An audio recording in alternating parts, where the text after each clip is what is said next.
Can I have your attention, please? We'll be starting up shortly.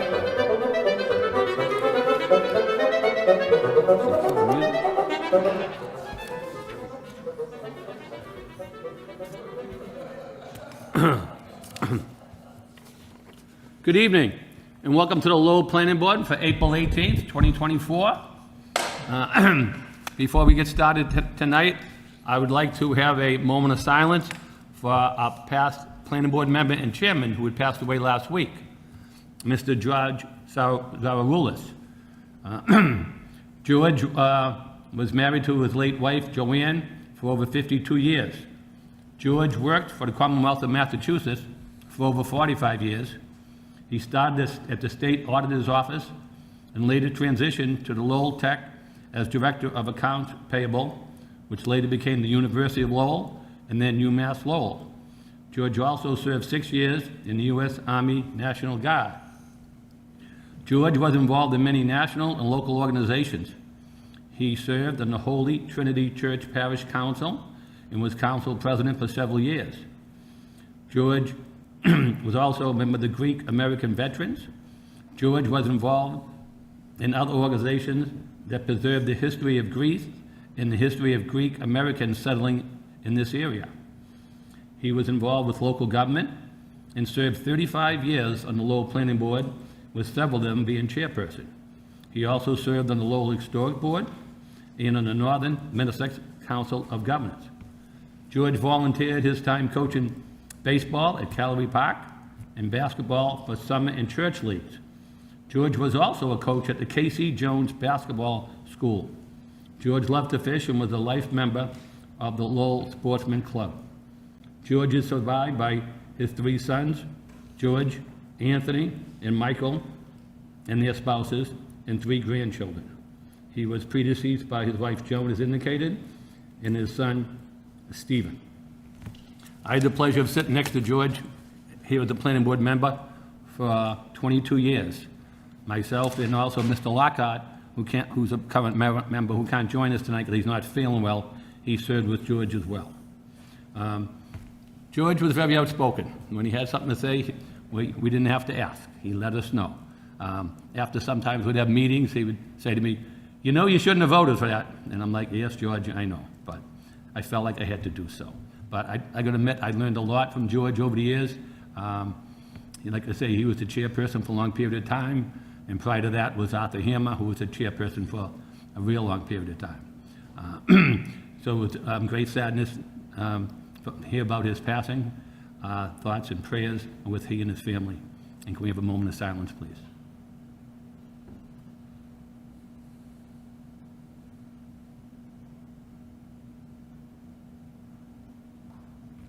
Thank you.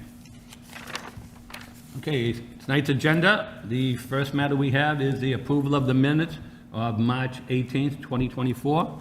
Any of the board members have any questions or comments on the minutes? Mr. Chairman, I'll make a motion to approve the March 18th minutes as submitted. I second the motion. Motion made and second. All in favor, say aye. Aye. Chair votes yes. Minutes are approved, 4 in favor and none against.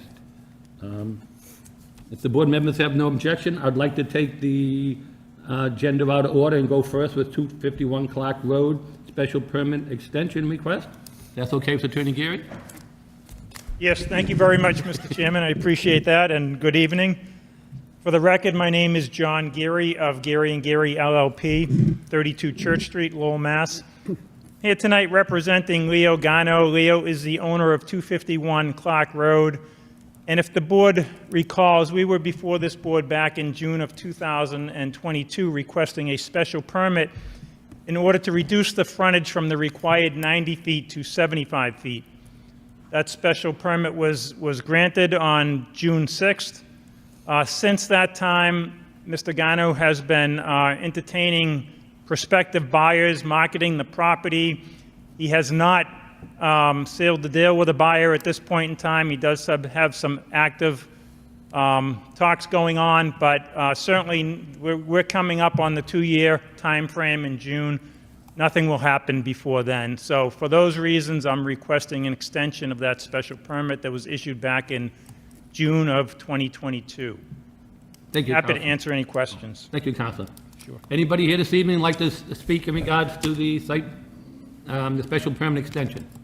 Anybody want to be heard? Anybody? Anybody? Hearing none at this point. Any of the board members have any questions or comments? Mr. Chairman? Yes, go ahead, Mr. Just Tanza. briefly, through the chair to Attorney Geary, just a couple of quick questions. I read through the application from 2022. I wasn't here, so I read through it. I wasn't under the impression that he wasn't going to build the home. I got the impression from the application that he was actually going to build it. No, Member Tenza, that was never the intention of the applicant. He's elderly. He lives in Hudson, New Hampshire with his wife, cares for his wife. Okay.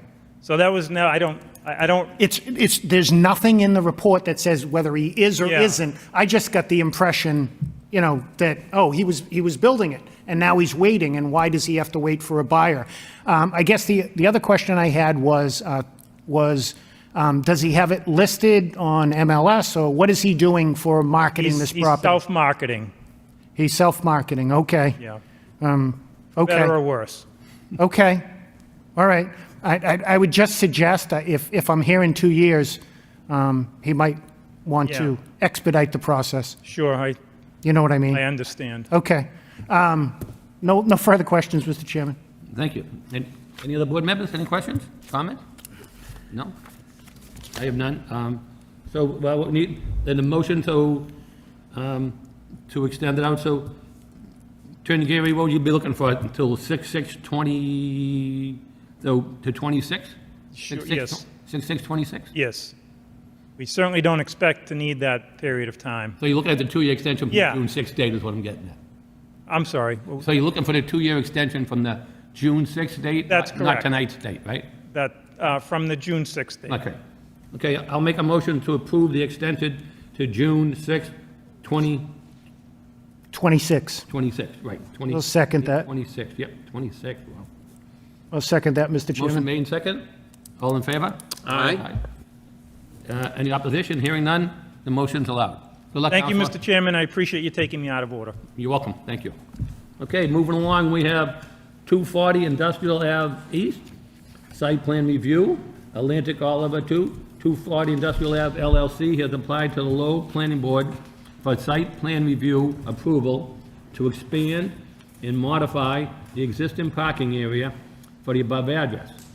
The property is in the General Industrial Zoning District and requires a site plan review under section 11.4 to alter and expand a parking lot with more than 14 parking spaces and 4,000 square feet of impervious surface.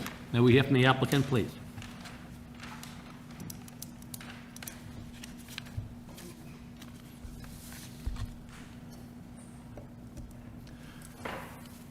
Good evening, Chair, members of the board. My name is Mike Shunta. I am with Oliver Street Capital, who is the owner and applicant of the proposed project that we are going to present this evening. With me here tonight is Jared Grandin with Allen and Major Associates. Allen and Major is the civil engineer and the landscape architect for the project. And I also have Matt Pelletier with BKA, who is the architect for this development. The property is at 240 Industrial Ave East. It is an existing facility today. It's an existing plus or minus 167,000 square foot warehouse building. It is quite dated. It's had numerous expansions and additions throughout the history of it. And what this proposal in front of the board tonight is to do is to try to modernize that existing building. We did very selective building and site improvements on this project, and primarily those improvements are focused on improving the functionality of the site, the functionality of the building, and also improving or increasing the flexibility of the site. And in our presentation later tonight, we'll get into a little bit more depth on those two items and just talk about a little bit of the design and what this is. The whole project we are doing on a speculative basis. We own the building next door, 160 Industrial Ave. We have been successful in negotiating a lease with Tire Hub, who is now the applicant. It's actually the building right next door. What we are doing at 240 Industrial Ave in this proposal is speculative improvements to make this building more modernized. So we will be able to market it to the tenants in the local area. So with that, I would like to reintroduce Jaron Grondin with Allen & Major Associates.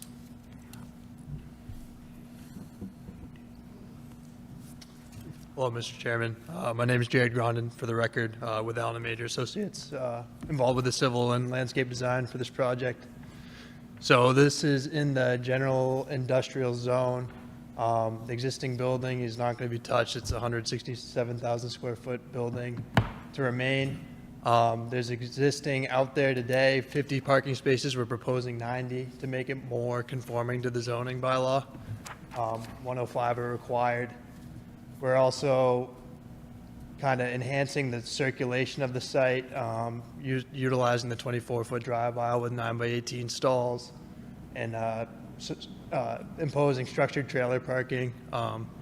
We're also modifying some of the overhead doors and to help the functionality of the site for future tenants, installing 2 loading docks down here where there's an existing overhead door. We have received approval from the Conservation Commission for work within the buffer zone last week on 410.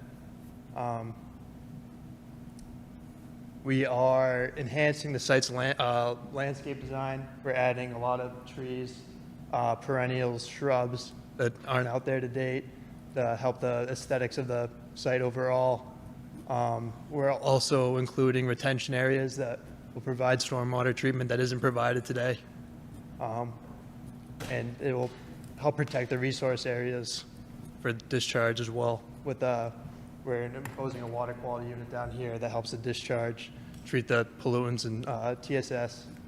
All existing utilities within the building are to remain the same. We aren't planning to trench at all in Industrial Avenue East. We're adding numerous lights, pole-mounted lights and wall pack light fixtures to help the safety of the site and keep it well lit. So overall, this is a big improvement over existing conditions. I'd like to defer to Matt.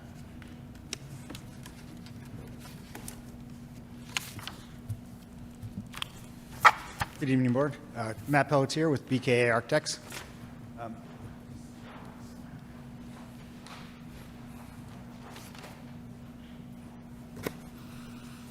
So we've been working with Oliver Street to twofold. One is to prep the building for tenant subdivision, and 2 is to help beautify and renovate the exterior. Kind of top down, the existing roof structures, the existing roof is staying, we're cleaning it off. At the exterior walls, it's mainly clean scraping and painting around the whole facility to allow for a more uniform look with the building. There's a lot of damaged metal panel on the walls that are being repaired and painted and cleaned. There's existing window systems that are failing that we are taking out and infilling at the warehouse. And at the office portion, we are cleaning the brick, infilling and replacing windows, making the window systems code compliant, and providing new modernized entrances at the existing entrance and then at the kind of north on the building for a second tenant entrance.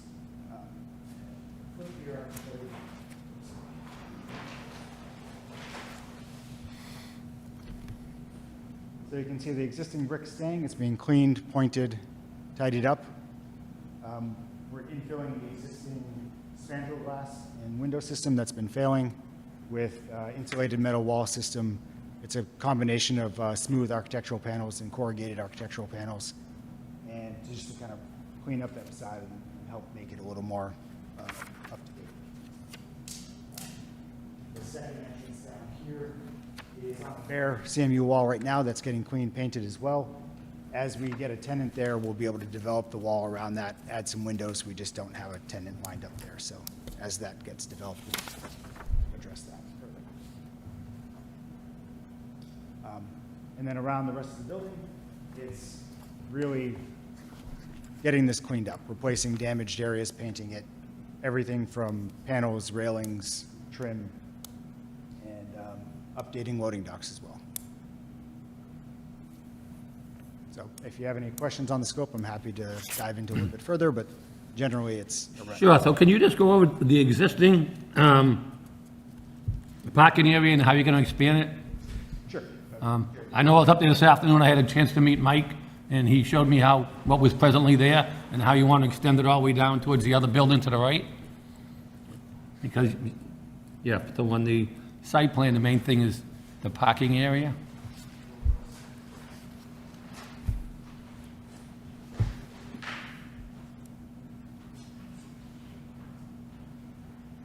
So out there to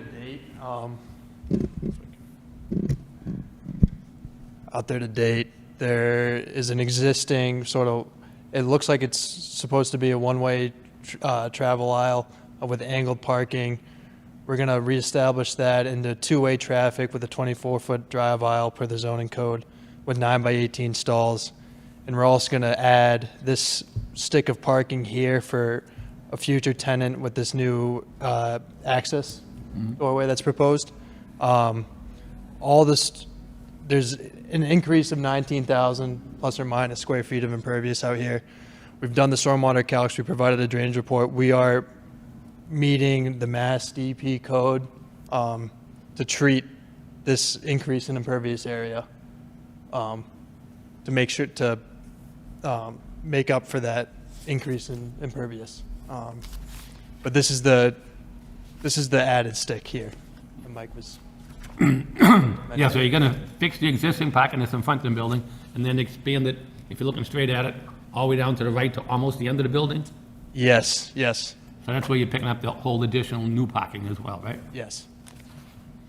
And then I think you're going to change some of the curb cuts going in? So yeah, we are closing. So there's existing 2 curb cuts here, and then another additional here. So we're closing 3 curb cuts and leaving 2. So we're closing 3 of the 5,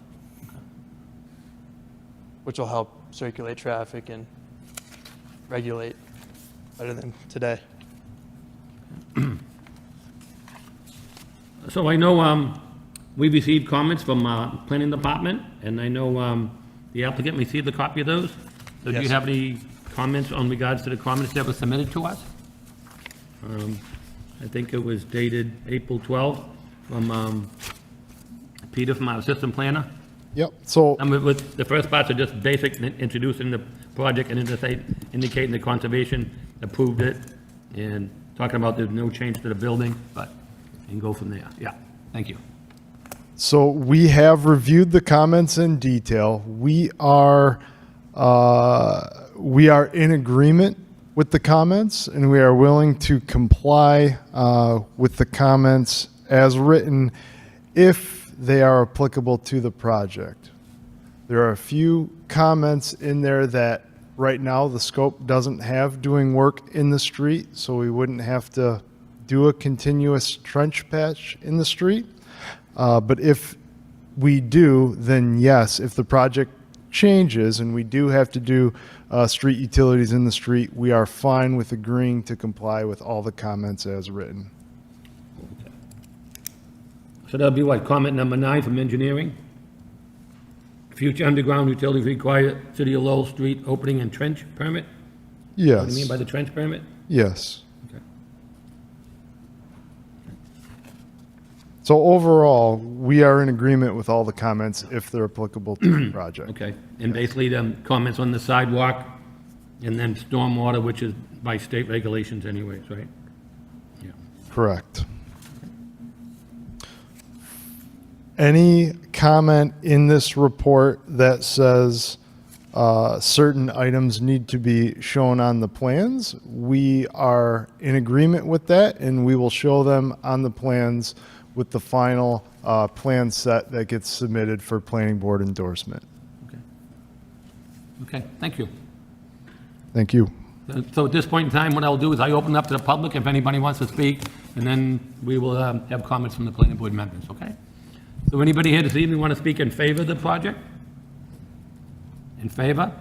In favor? Hearing none. Anybody in opposition? In opposition? In opposition? Fran, do we have anybody on Zoom? No? Okay, thank you. Opposition, we have none. So at this point in time, I'll turn it over to the board members. Any members have any comments? If I may, Mr. Chairman. Mr. Fischett? So I think it's nice to see the improvement to the parking area. It's typical of buildings, industrial buildings, and even shopping strip malls that went up in the 70s and 80s of just sea of asphalt and doesn't take a lot into account the streetscape. Do you have any rendering of what the streetscape would look like from the landscaping that you're proposing? Just curious. I didn't see them in the set that we had, but just didn't know if you had anything.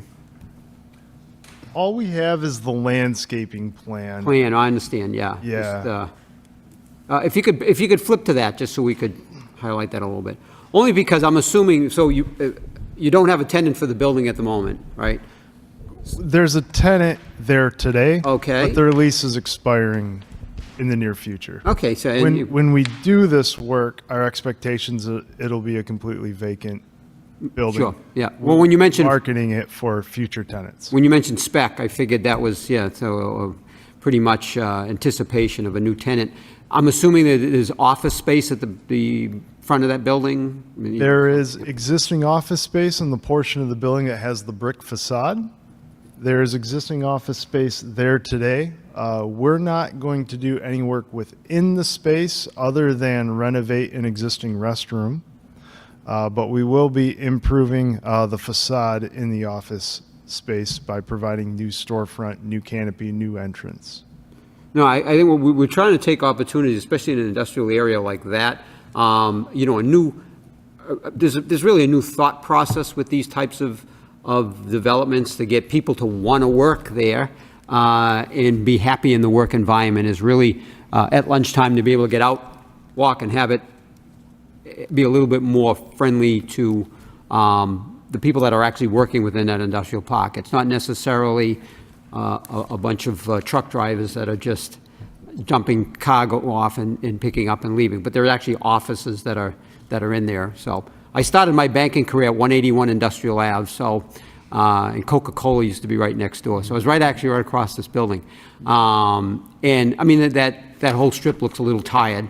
So if, you know, one property at a time, if we can get some improvements like you're looking to do here. What I'd like to do is you can go over the landscape plan, because I am interested in, and again, it really is creating a work environment so that the company wants to locate its offices there as well as location. You're right off the highway. It's a great spot, no question about it.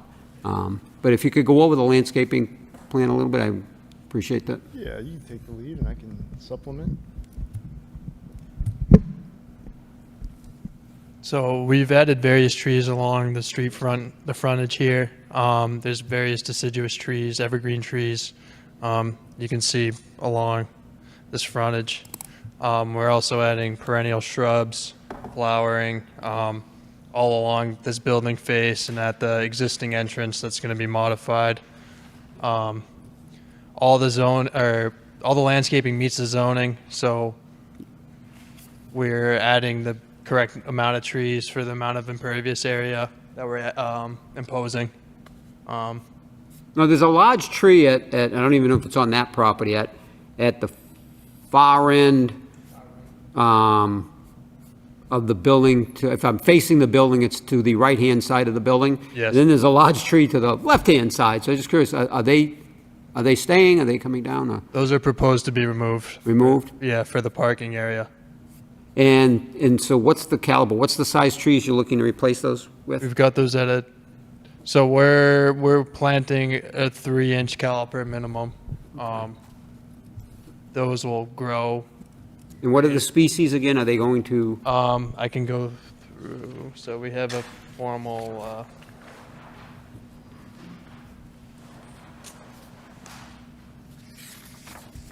So we've got various deciduous trees, evergreen trees. We got service berry, sugar maples, a Cherokee dogwoods, a tulip poplar, red jewel crabapple, wildfire tupelo, a pin oak.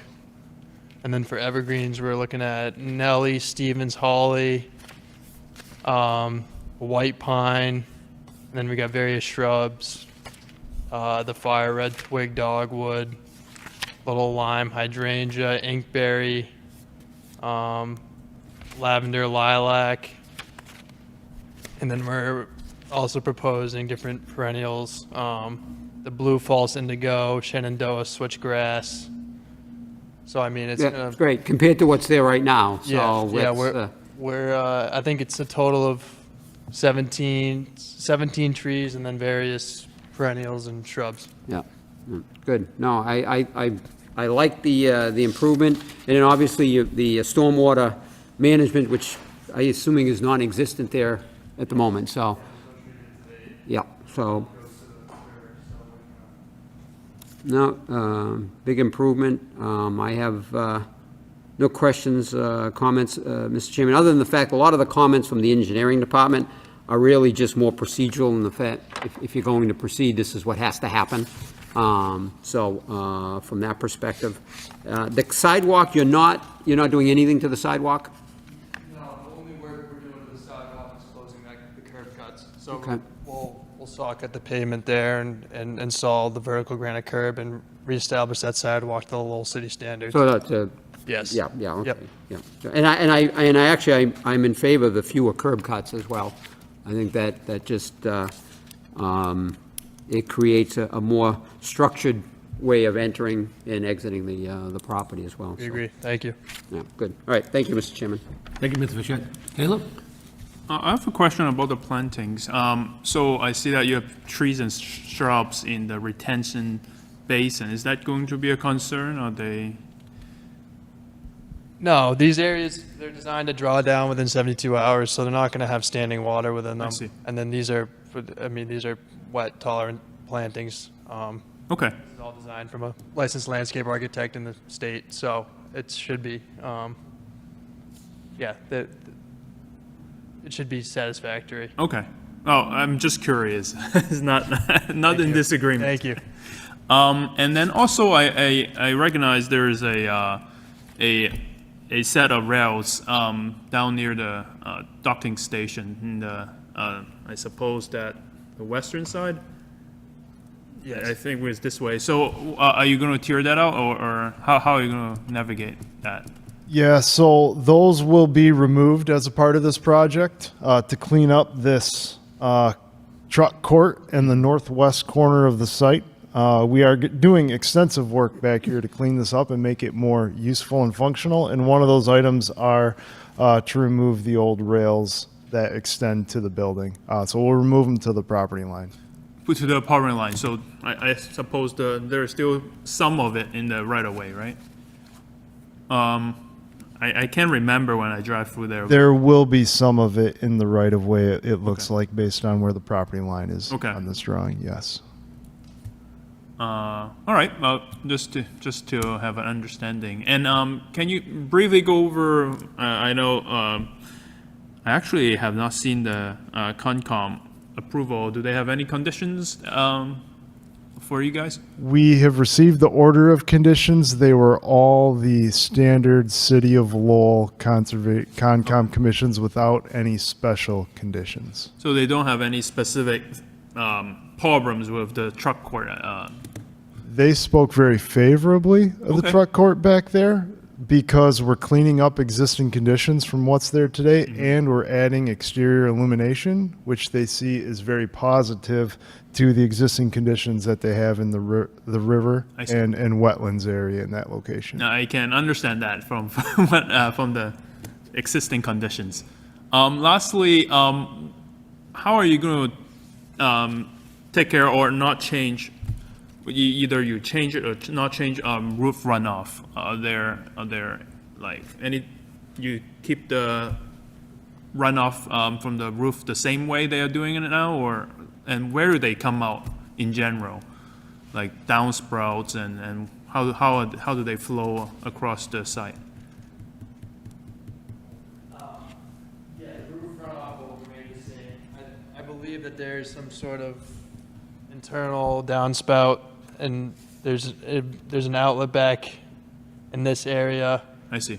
but any roof runoff is seen to be clean, Okay. because it doesn't touch any pollutants. So we're not changing any discharges from the roof. I understand that.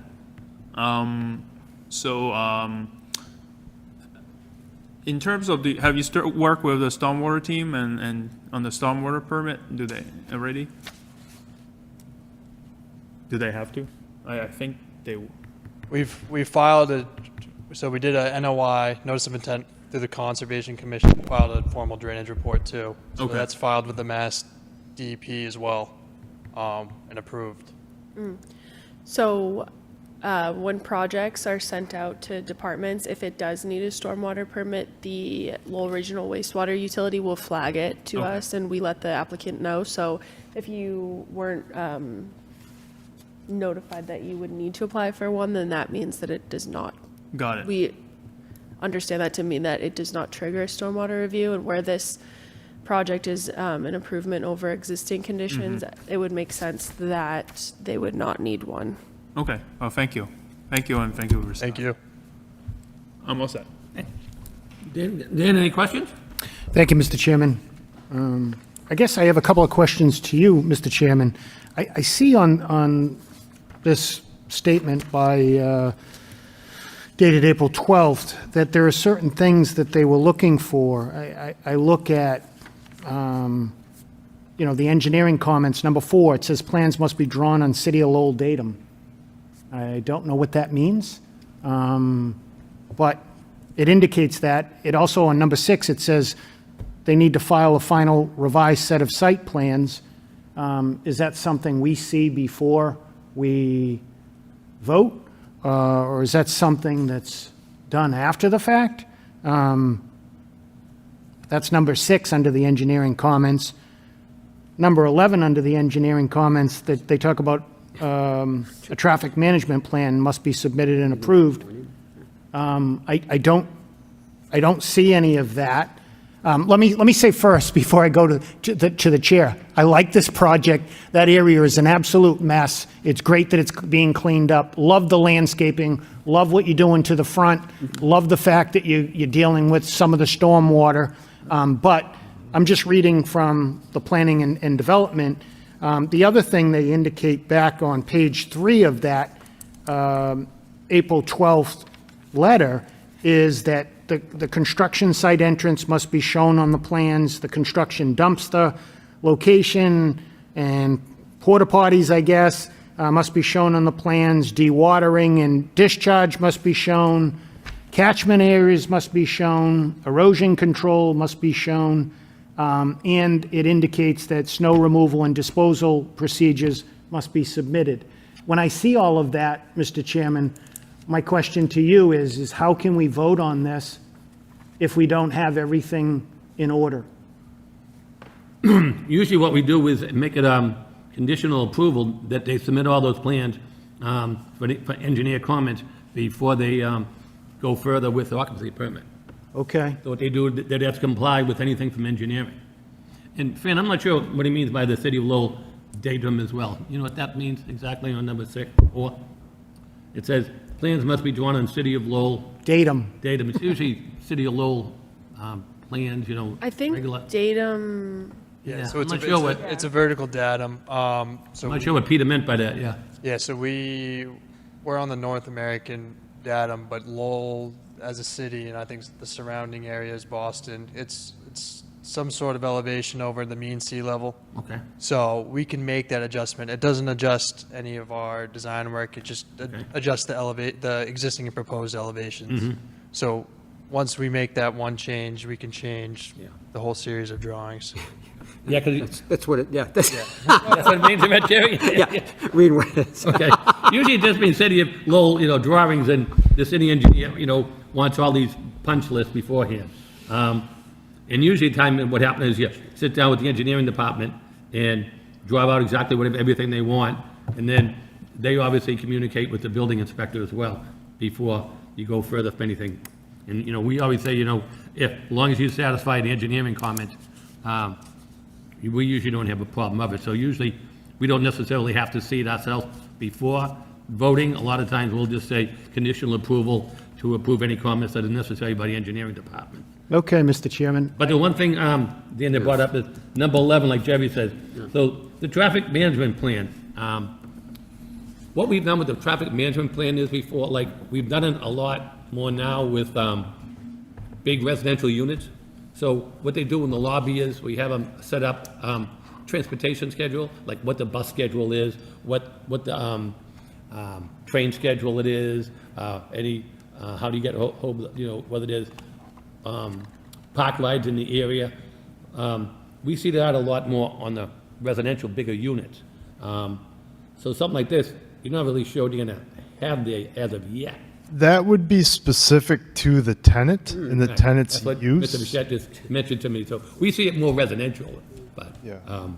yeah, so, but usually, if the engineer is big on it, we usually just put that information in the lobby, like, one place we converted the church, so we put it right in the main lobby. People come downstairs, and some of them have a digital board, tells you what the schedule is, so people, especially when now we have some of these MBTA zoning things that come out recently, where we just approved a building where there's no parking required at all. So we're like, there's no parking. It's I crazy. always said, but I guess the people who want to move in there know there's no parking there. Yeah. So you're like, you know, well, you know, where most people, they're, you know, married with a family, they have a car, kid has a car, you know, like now, nope, I'm doing public transportation. So for that, we really requested it, and so they show all the types of public services, how to get to, you know, what the local restaurants are, basically how they can get around without their own need of transportation.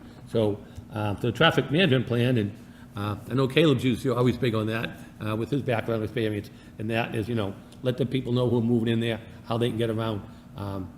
But indicated, we do a lot more with the residential, and without not going in there, where if it's more commercial business, you don't have that residential need, so, And it's right off the highway. I'm just curious, Fran, do we know, this is, and it's under the engineering comment, which just seemed peculiar. It's just curious as to what their thought process was yeah, on for that. what was the comment again? Sorry. Again, that, the traffic management plan to be submitted and approved by the city's transportation engineer, and that's under the engineering comment. And like we're saying, how we do it with the residential, you know, like the ones we approved, well, any Right. parking, ones we just approved downtown a couple of meetings ago, but, It could have been erroneously included. I don't think that really pertains to this project personally, in my Yeah, personal I don't- opinion. I don't see I think that, like Chairman Linehan said, it might just having a blanket condition of approval that the applicant needs to comply with or obtain final approval from the engineering office would be helpful, and then behind the scenes we can flesh out whether or not that was Right. they intended to include that condition for this project. It's possible that that was included yeah, in error, I but mean, I I can't don't, imagine it would be very in-depth anyways if they wanted one. Right. It's just not a lot Yeah. that applies, you know? Exactly. Here's the exit for the highway and right. here's where you park. I mean, it just, There's probably, 99 zones. it's not a new use being proposed, it's Yeah. Yeah. it's redoing a parking area, so, but we can sort that out behind the Yeah. scenes. okay. And just for the record, if I may, quite a few of the comments are currently shown on the drawings. For instance, we have to submit the stormwater report. That has been submitted. The calculations have been submitted. The operation and maintenance plan has been submitted. The construction site entrance is shown. So we are fully able to commit to these items are shown. If they are not shown, we can incorporate them in the final plan set that. And I think a goes lot of these are ready for boilerplates endorsement. that they pull over from previous projects that come before us, and then make sure that they're covered on new projects. But does that help answer your question, Dan, before we go forward? Yes, Mr. Chairman, if you guys are comfortable with it, I just thought it might be a precondition rather than a condition that could go with a vote. I guess the only other question, given what I've seen in the last couple of meetings, is we continue to get extensions. My question to you is, when does this start and when does it finish? So the bids are being sent to me now for both site work and the building. Our expectation is that this tenant will vacate next month. We will be, once the contracts are awarded, making plans to begin construction as early as June of this year. Do you expect to complete it within the next 2 years? My expectation is to complete this prior to the end of 2024. If I may, Sure. just for clarification, the approvals are considered exercised when they pull a building permit. So even if they, or pull a building permit or start work, so even if they don't complete the work within 3 years, if there are outstanding things that are lingering, they would not need to obtain an extension. Extensions are only required when the project hasn't started at all and a building permit has not been pulled. So if they start work within the next 2 years, then they would not be required to get an extension, just as an FYI. Does it need to be a substantial start? Is there any clarification? Could you just bang a nail and you're Put a good? shovel in the Pretty ground. much, yeah, people sometimes will pull a demolition permit or a foundation permit, like do very low-hanging fruit type work to exercise the approval, but I just wanted to say that. I believe the building commissioner makes that determination whether they feel it was, Yes. Yeah. Yeah. I've run into that Just an before. FYI. Good to know. Thank you. Yeah, Yeah, no so problem. once they start something, yeah. We've had projects that, It's, I think the term is vested rights. You have vested rights to complete the project after you've started. yeah, because we've had some that, they've done absolutely nothing. And, well, Well, let's put it this way. We had one that we denied, and we got overturned on appeal, and then when it came back before us for an extension 2 years later, and they didn't put a shovel in the ground, we didn't give them the extension. But the grand view on the Pawtucket Boulevard, just a fence around the site and some gravel being dumped on the site was enough to consider it commenced. So it's minimal, to answer your question. And that was an interpretation by the building commissioner at the time, so. So, Real world needs. anything further, Dan? No? Christ, let me put this away. Okay, any further questions from the board members? Or- Well, I do recognize that there is a pedestrian walkway from the sidewalk into the building access, right? Like near the center of the, There is, yes. yeah, from there, and then they can cross across the driveway, right? Correct. Yeah. Yep. Existing, okay. yep. So you'll create, yeah, we're finishing. So, yeah, just want to recognize that Okay. in terms of circulation, pedestrian circulation. Okay, so what's the request of the board with looking for approval for the site plan? Mr. Chairman, I'll make a motion to approve the site plan application for 240 Industrial Ave East with the following condition, that the applicant obtain final approval by the city's engineering department and stormwater management team, and work with the planning department on any landscaping issues that may arise in the final landscaping plan, but looks good. Second that, Mr. Chairman. We have a motion on the floor and second. All in favor, say aye. Aye. Aye, chair votes yes. So we have 4 in favor and none against. Wish you well, good luck. Thank you for Thank your you. time. It was nice meeting you, Mike, this afternoon and looking at the site and It's great to going over some things. be able to walk the site. Thank you. It Thank was a you. pleasure. Wish you well. All right, so is this shovel thing a state thing or a city thing? And what I'm wondering is, can we do anything about it? Because that's crazy. I think it's like not a city or state thing. It is a nationwide, it's a term vested rights. No, but it can't be a federal law. I think it's case law. All right, so It's like, once you start a project, you're entitled to complete the project under the regulations that, And that's why sometimes things get started and it's stopped and nothing happens for a while. I mean, if you Right. have the funding, when things have happened, you're like, nothing's going on there. I'm studying for planning certification right now, and that is keeps coming up. Yeah. So I feel like it's not just a Lowell thing, it's like how it works. it would seem to me it would have to make substantial progress. And then, you know, like you run into financing. Sure. You run into difficulties, get it, totally get it. But it would seem like you have to make like a good faith Sure. amount of work. Dan, this is all good stuff. The public would enjoy it if you spoke from the microphone. Are we still on? At least Yeah. the one person that's watching, my wife. No. Yeah. Yeah. Okay. Yeah. So, moving along, do we have any further comments from board members? Do you have any updates? I do, and it's not about a bridge.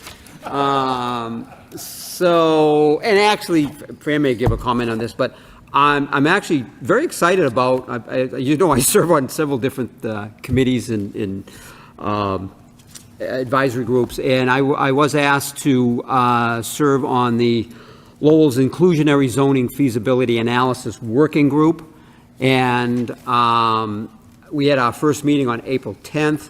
It's a small group of professionals, and the city has contract with RKG Associates, and Fran and Camilo were on that, part of that working group on behalf of the city.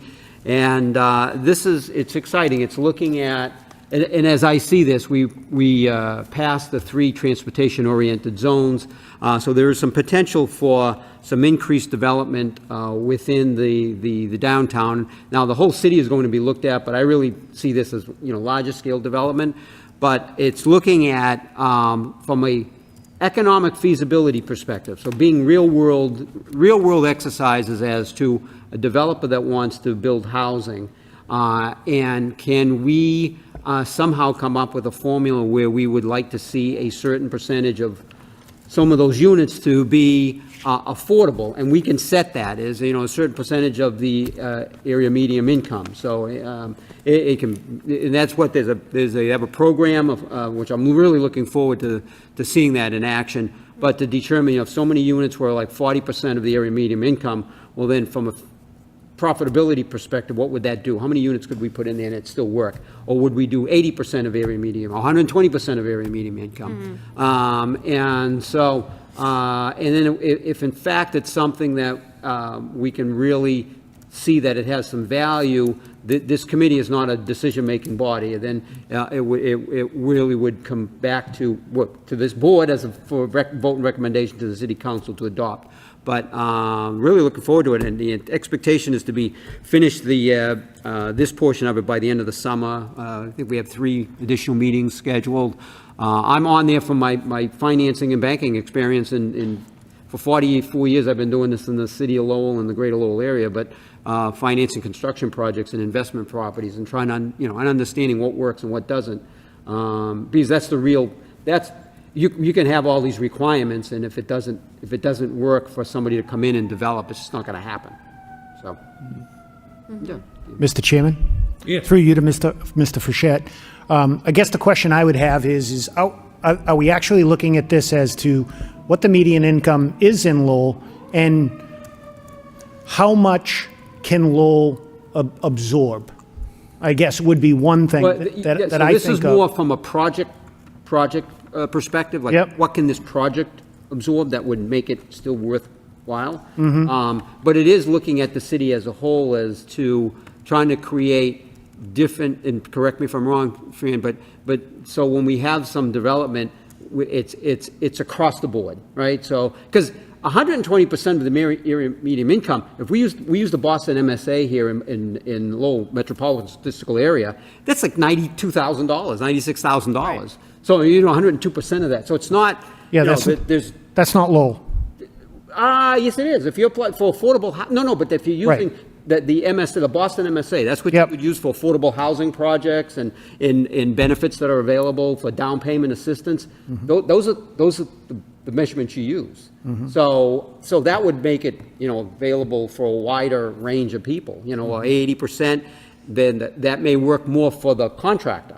Or you have less at 20, 40% area median income, and you have a few at 80%, and then, full market rate units. And so the whole idea of this program is to really play with all of that and adjust it and see what it can do. And then it takes into account cost of financing costs, interest rates are up, cost of materials, you're carrying costs, and then there's gonna be ramp up as well. And then one of the developers brought up, and I'm hearing this time and time again, we love to see in the downtown mixed use with retail on the first floor. Ideally, that's the type of development you want.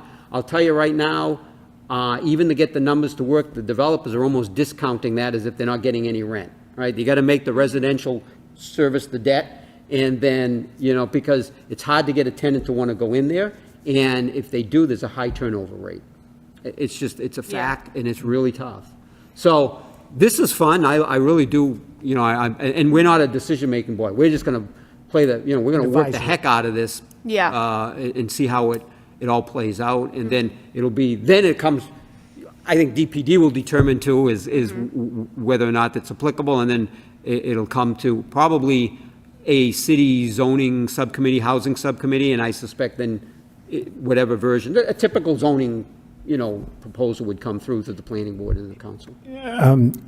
Are they also looking at, other than housing, are they looking at the mix? One of the things that I always think of is the mix in Lowell, that we need jobs in Lowell. We need jobs in. That's a separate though, right? Fran, correct me. Yeah, so inclusionary zoning is a tool that's used that requires developers to include a certain percentage of units in a project as affordable at some level. They look different in every single city and town in the state and in the country. So the point of this exercise is to, like Jerry said, play with the numbers, especially in today's market where the construction costs are so high and interest rates are so high.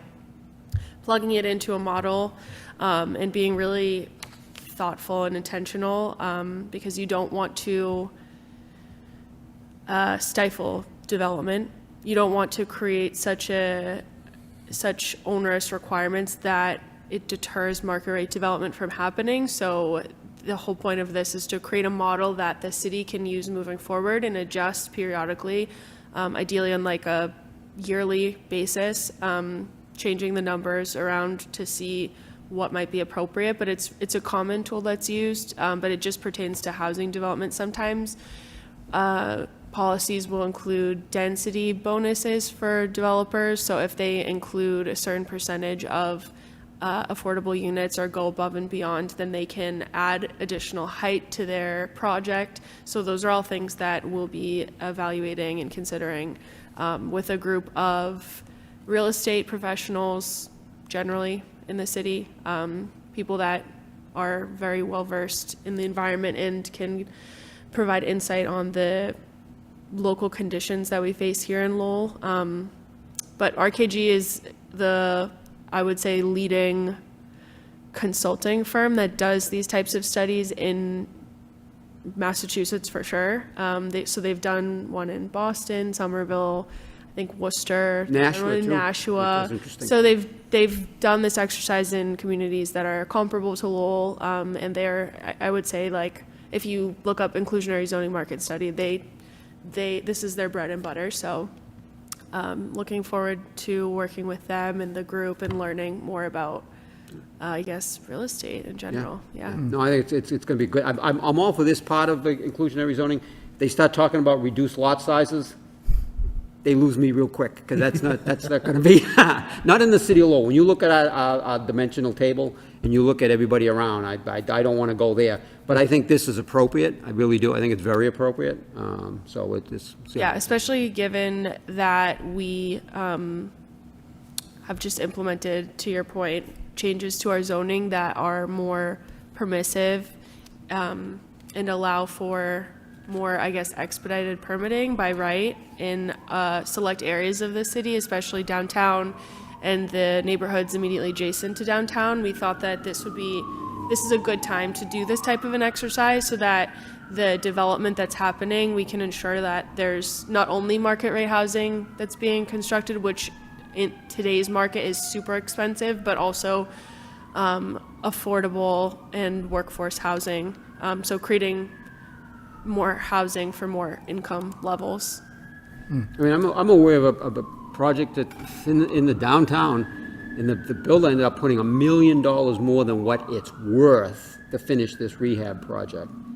And, I mean, so the numbers to get that to work, and we've approved some, they'll never see the light of day, I can tell you that right now. And so there's some real challenges right now in trying to come up with development that actually work. I get more projects that people say, how can you look at this? Because I can't figure out how to make it work, and you're right, we can't figure out how to make it work. And that's on the financing side. And it's more prevalent now than in my career that I've ever seen. So, tough time. Well, it sounds like it's a great idea for housing. My concern is, all right, we look at housing, but we also have to look at job creation.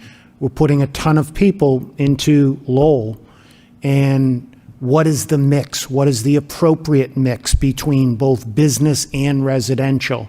Well, I'll tell you, Dan, a conversation I had with somebody more from the banking end. So think about when the gateway city, and honestly, it was prompted because of the article we read about Sal Lapoli with the Hamilton Canal. But think of the challenge. This was an immigrant city where people came and there were jobs, all right? How many great jobs were at Prince Macaroni, right? People didn't have to have an education, they worked hard, they had a strong work ethic, they raised a family, they bought a home, and their next generations were able to go to local college and school. There was Gray Shoe, Paris Shoe, Courier Citizen. I used to deliver the statements to all of these places, right? Even the gas company downtown was a great place to work. So you're bringing in, again, we got immigrants coming in, and what jobs are available? Working at Dunkin' Donuts or working at McDonald's? As a society, we're losing those manufacturing jobs that were were a step up for people. And now there's just mainly service jobs or high-tech, high-end jobs. So you got these high-end jobs, and you've got these lower-end service jobs, and we've lost. Now we get into a national issue, and how much time, when do you want to go home tonight? But you're right, and it's a bigger concern, and it's a problem here in the city of Lowell. And that's what kind of, from what I gathered, Sal was basically telling the city, hey, you haven't done your job because it's just, there's not, but those jobs just aren't there. And if you're bringing in people that was the whole thing, the American dream, a slice of the pie, and you'd be able to get a decent job and just have a strong work ethic, and you could make a living, buy a home here in the city, raise your family. And especially if we're giving permitting to people that they don't have parking, they're going to be walking to their jobs or riding their bikes. In the back, think of the back central area. I mean, I have Portuguese people that work for me. Their parents never owned a car. And they worked at, was it Educated Cookie? There was Mother Hubbard. There was there was the cardboard place. I can't remember what it's called. Oh, yes, the box company, Bradco. Yeah, and they raised a family. They bought a home. That just doesn't exist. Yeah, I think one of the things we've got to think about for future generations is what are we bringing for businesses into Lowell? You know, you hear about that link process, and then you hear about that sales project. It seems like it's going down the tubes. Realistically, we should be using that for commercial space. We should be using it for business. We should be using it, you know, to partner, whatever, with, you know, small businesses, maybe startups, something Well, like there's, that. so I'm on another committee, so through the LDFC, but there is the incubator. So the R2D2 or whatever the UMass Lowell has, which is a great. Have you toured that? I haven't seen it. Absolutely fantastic. Yeah, And we actually have an incubator loan pool through the LDFC, and it's kind of like Shark Tank. They come in, I'm on the committee, and you know they kind of pitch their wares, and with the idea that hopefully they can establish themselves here in the city and create some jobs. So you know it's tough. It's just not easy because nationally it's a problem, right? And in the state it's a problem. Because manufacturing jobs are cheaper if you go down south or you go now, right? And what happened to the mills, right? All those jobs went down south. Where are they going now? They're going out of the country. So, you know, because we deal with that for more when we try to think of the economic landscape in which we do business. It's challenging. Now, and I got another one last thing. The bridge? Yeah.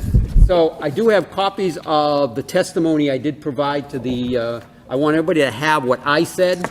Compared to what was in the paper? Well, some of it's true. Some of it was accurate completely. Some of it was a little light off. But, and I can give you the link if you want to hear it as well. But I did make my notes because these were my comments that I had prepared.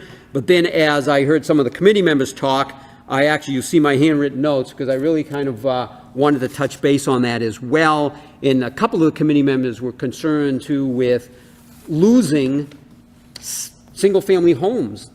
And that's exactly what the concern here is in the city. I've seen it time and time again. And again, the wording in this bond bill, I cite the page where it eliminates single-family zoning across the Commonwealth, right? So in the city of Lowell and some of the neighborhoods where we have the most affordable single-family homes in the greater Lowell area, they would be ripe to be converted into Two families. two families, and it doesn't require the owner occupant to live in either one of the units. We've got a lot of that around the University of Lowell, and we've got a lot even in Centerville. I mean, I can tell you some deals right now of some things that I can see it. And so when I talk and I say this, I've been doing this for 44 years in this city. I did workouts for people that had problems for 10 years, and since the mid-90s, I've been financing. And I know what this market's all about, and I know what this will do in some of the neighborhoods in the city of Lowell. Whether some people want to hear that or not, or whether they think they're experts, I can know what the outcome is going to be. I know it. Absolutely. How were you received? Well, so it was, a lot of people got back to me with really pleased that I spoke.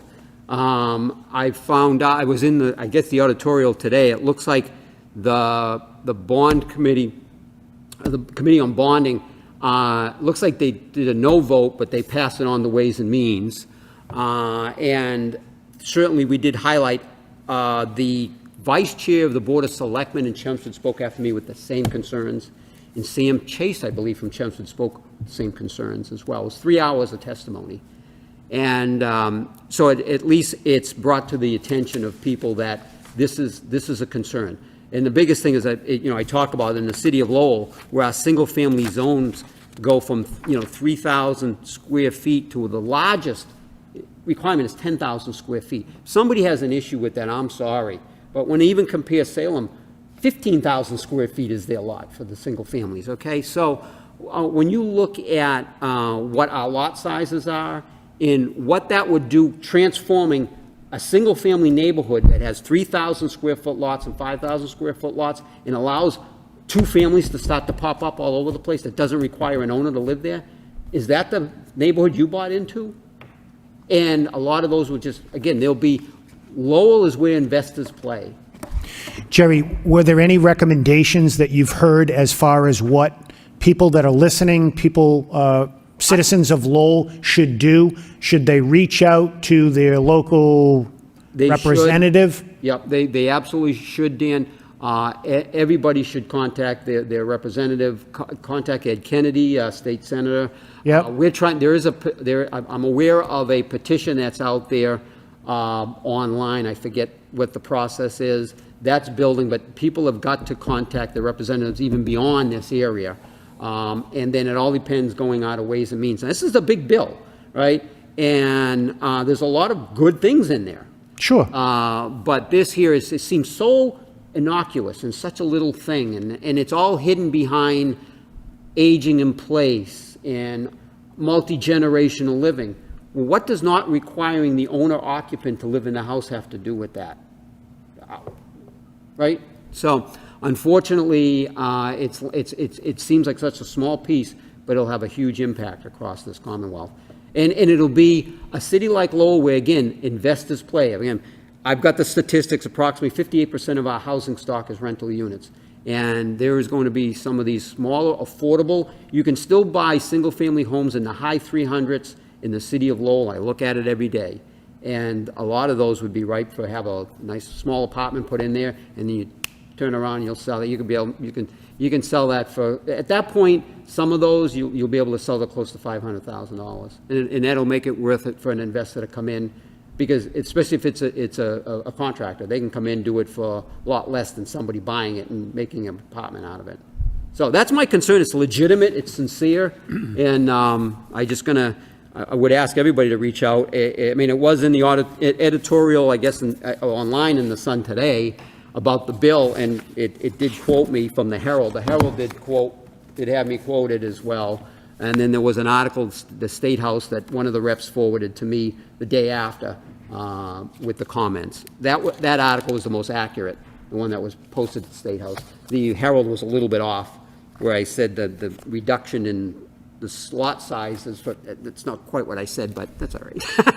That's why I wanted you guys to have it, so you know exactly what I said. And anyways, that's all I have, Mr. Chairman. Anybody else have anything to say except for Jerry? My wife is sending me texts too. It's time for me to go. Okay. We have a motion to adjourn. Yes. Second, all in favor, say aye. Aye. We have adjourned. Good night, everybody. Thank you very much. Say what you want. This stuff means a lot. Oh, I know. I mean, spent a lot of time on it last summer, remember? Right here.